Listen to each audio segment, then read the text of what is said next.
Now, Brian, what have we done? This is our 5th year. What have we done for 5 years on a Monday?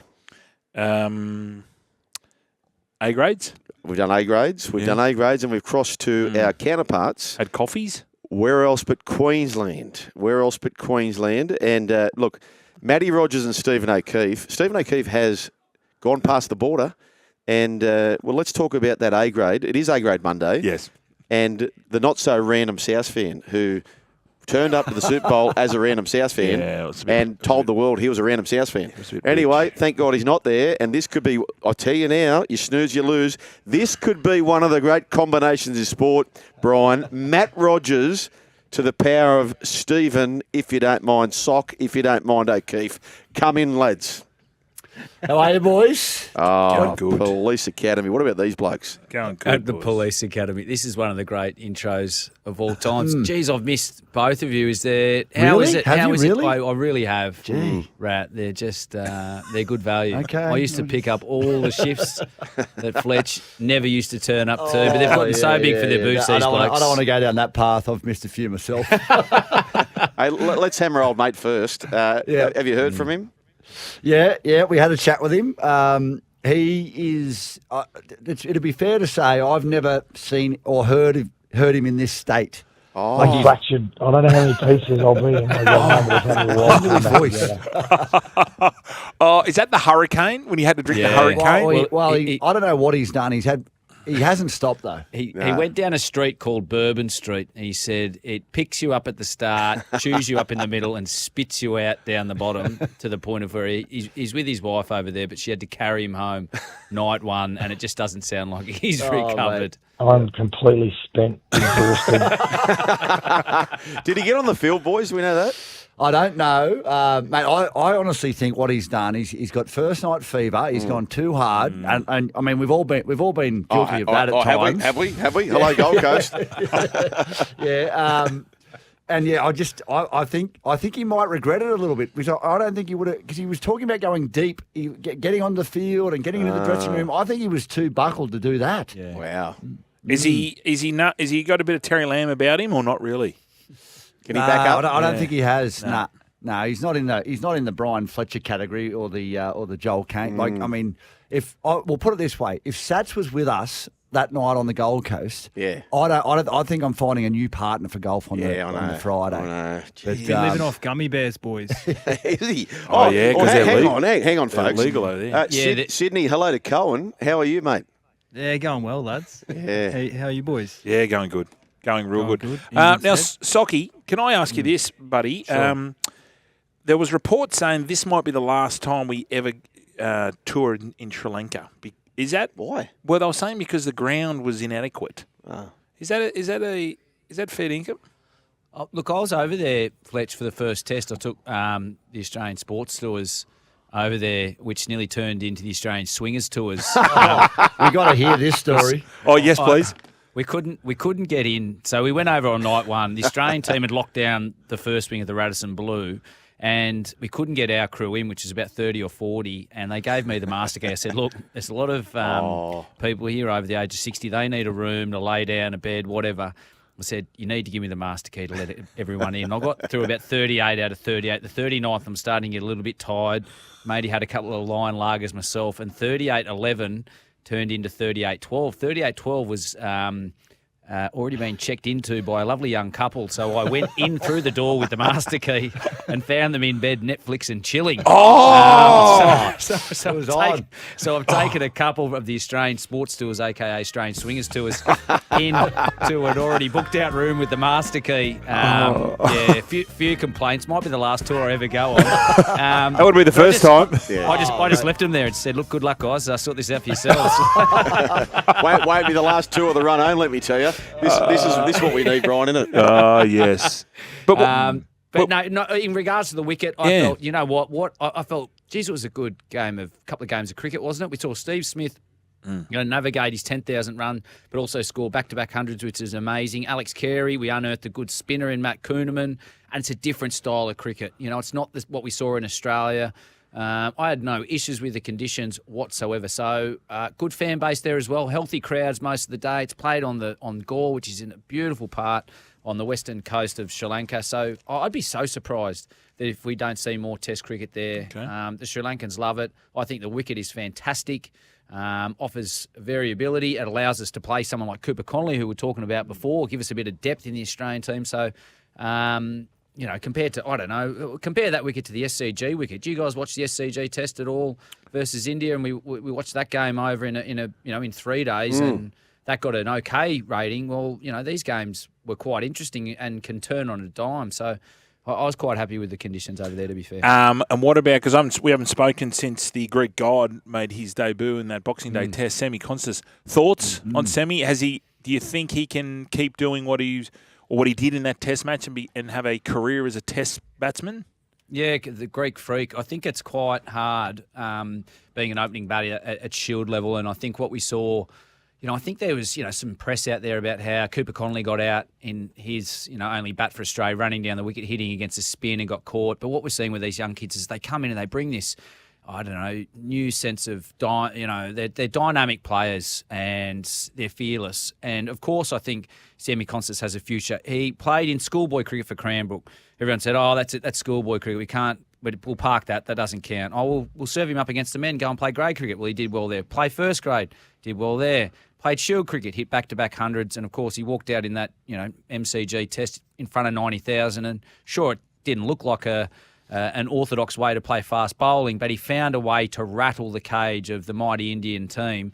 Made 60 odd, got under Virat's skin, and he found a way, and that's what Test cricket's all about. So will he have a future? Undoubtedly, he will. Can he keep playing like that? Undoubtedly not. But does he have the skills and the game set to do so? I think he will, along with the likes of Cooper Connolly. Okay, before we get back to the rat attack, what about if you were buying shares in an Australian junior cricketer, and when I say junior, I mean less experienced, like a Greek freak or maybe a Connolly or whoever the case may be, who is Socky buying shares in long term? Right now, at this very moment, there's a guy who lit up the BBL, Mitchell Owen, and I don't like giving too much to these Tasmanians, but geez, 6 foot plus, a bit like Bo Webster. Wow. He bats down the order, but geez, hits a big ball, can bowl over 130 Ks, and he's only 23. Wow. So he's one I've got. I've underlined him with a black pen and said, watch this space. What are you laughing at, Brooks? Brooks is laughing at something. I'll tell you what, mate. He was waxing lyrically about Kuhneman for a long time. Our man knows cricket, mate. I'm telling you. He does. Yeah. He looks good on TV too. Yeah. Hey, just before we get into you, Rat Attack, I've got one more question. I've got one more question for the Soggy. Socko, I was listening to a podcast with the great punter, and he was saying, he just came and was talking about Jacques Kallis, saying how he's the greatest cricketer of all time. And he rattled off, the 300 Test wickets and the 45 Test centuries. Are you in the punter camp here? No, firmly not. And okay. I think it's because he only averaged 41 against the Aussies, and that's my big knock on him. So, look, you could argue the Australian players didn't have to face the Australian bowling attack. I think he goes down as one of the greats, but I don't think he's the greatest. He also stood at first slip. He had the toughest job in the business, would come out at number 3, and coming from Ricky Ponting, well, he knows a lot more about what I would know about cricket, but is he my greatest cricketer of all time? No, but his numbers are unmatched. Right. I just don't think he's got that match-winning ability. Stats only tell you one part of the story, in my opinion, and just hasn't won enough for South Africa. I'm looking at a BC Lara in a pretty tired West Indian team, and he used to demolish Australia. That's my yardstick. So if I had to pick a batter, I'd pick BC Lara over a Jacques Kallis, even though Jacques can bowl and has taken all those wickets. Hey, Rat Attack. That's a great conversation point. Rat Attack. Yes. Just before we get to you, Socky, do you know this song, mate? Mate, you don't need to get to me. Yeah, we do. Oh, what a Johnny Stevens. I saw him again on Saturday. So you've gone back to back. Back to back. Yeah, back to back. And you were sick because you went there for your birthday. Happy birthday, Rat. Yeah, I was sick. Really? Sick of work or what happened? Oh, mate, sick of speaking to you blokes on a Monday. Yeah, That's fair enough. No, it was a very good gig. They did the Red Hot Summer Tour on Saturday. We had Johnny on the show during the week. And they played with Wolf Mother and Ice House and baby animals. It was an unreal gig. Hey, that Red Hot Summer Tour, have you done one, Brian? No, I have not. I did one down at Berry. and they must be doing the rounds. It is unreal. Really? Yeah, it's unreal. John Stevens, Ratsman, correct me if I'm right, Rat. Did he lead for In Excess at one? Yeah. Did a couple of years. Yeah. Yeah, there's a little bit of history behind why he isn't there now. But I'm filthy he's not, because he would have saved that band. Yeah. He would have saved. He would have been like Brian Adams was to Bon Scott. Wow. Would have been able to keep him going. But yeah, personal stuff, I think. But now, personal news for you, Rat. You might be heading south, I understand, next week or the week after. Heading south for. What for? That's this week. Yeah, this week. This week. Sorry, I thought it was next week. Heading down there on Wednesday and Pro-Am on Thursday. For the live. Yeah. Pro-Am on Thursday, and then they play Friday, Saturday, Sunday, So I don't know who I'm playing with.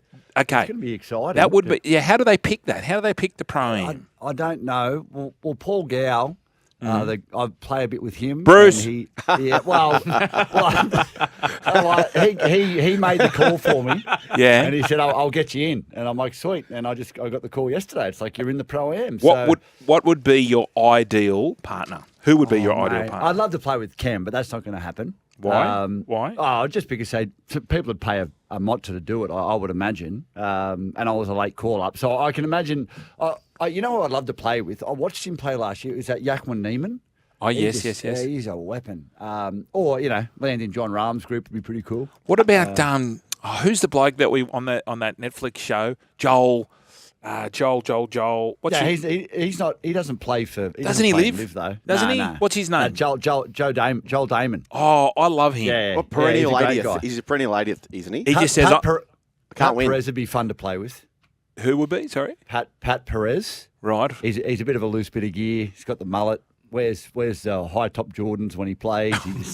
He just took he made a knee straight up and down. He just went, I came here for the money and I've made plenty. Hey, Rat, just on the Pro-Ams and stuff like that, right? So this is bruising, because yesterday I took the young bloke out, late bit of golf at Wollaware Golf Club. I hear you're hitting it pretty well too. Mate, I'm back now, baby. And but anyway, I run into Wade Graham. And Wade Graham's coming out as we're going in. I said, Wade, what you've just had a round? He said, no, I've been caddying for a mate for this, whatever it was. Yep. When you're caddying at that sort of level, are you doing any more than just carrying the bag? Like, is the pro just doing whatever they want, or? No, you're definitely doing more. Some pros don't need more. Like, I think Lee Westwood, his fiance caddies for him, and he's like, I know what I'm doing. I don't. But a lot of pros, they need you need to be very clear when you're standing over a golf ball how you're going to hit it, and that's what the caddies do. They just get in their heads and they just tell them, this is your shot. Get it in your head, go up there and hit it. Some players need it more than others, but a good caddie's worth their weight in gold. All right. Sorry to jump in here, Socky. but when this happens, when I get played the intro, I've got to do this. So a Pomona man has walked from court after he punched a man with knuckle dusters before biting him on the anus and squeezing his testicles. Where from? Is it Pomona?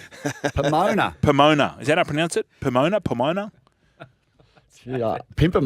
No, Pomona. It's Sunny Coast. Oh, right. Okay, Pomona. Sunny Coast. Yeah, so he's punched the man with knuckle dusters, bit him on the blurter, and squeezed his testicles all over $20. Jeez, you Queenslanders are tight. So his name's Peter Neil Scowen, and he left an open wound on the victim during the bizarre attack after he latched onto the man's anus while he was being restrained on the ground at a Nambour home on May 3rd last year. What was his name, Brian? Scowen. Yeah, he called it the show and going.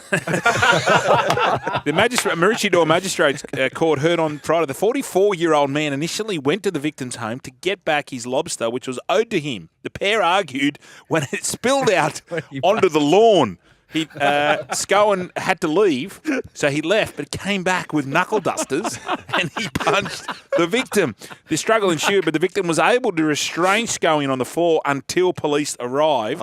But while they waited, the 44-year-old victim bit him near the buttock or hip and then squeezed his testicles. The court heard. Yeah, he got the dusters. He got the dusters on the dusters. All for over $20. I mean, I know times are tough, but you're not going home to get knuckle dusters for $20.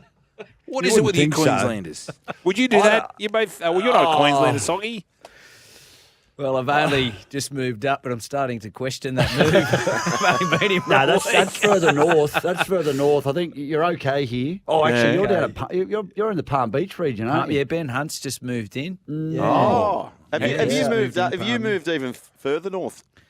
We're up at we moved out of Lennox. Because you own half of Lennox, yeah. So we moved that. We had a 1.5 metre brown snake crawl through the backyard, and the missus said, right, that's it, we're done. So now we're up living with the family. That's 2 kids under the age of 5, another couple, and Lexi's mum. So there's 6 of us. It's like the Brady bunch. And there's no snakes in Queensland either, so you're fine. So I'm sweet, yeah. So these guys are looking at me going, why are you turning up to work 4 hours early? And it's just to get out of the house. Just speaking of the Brady bunch, me and my mates were discussing, your go-to when you were younger. Yeah. Mine was Peggy, out of Married with Children. You didn't have a cotton over her. My mate reckons he used to get a little bit excited about Alice, the housekeeper. And like Brady bunch. Yeah.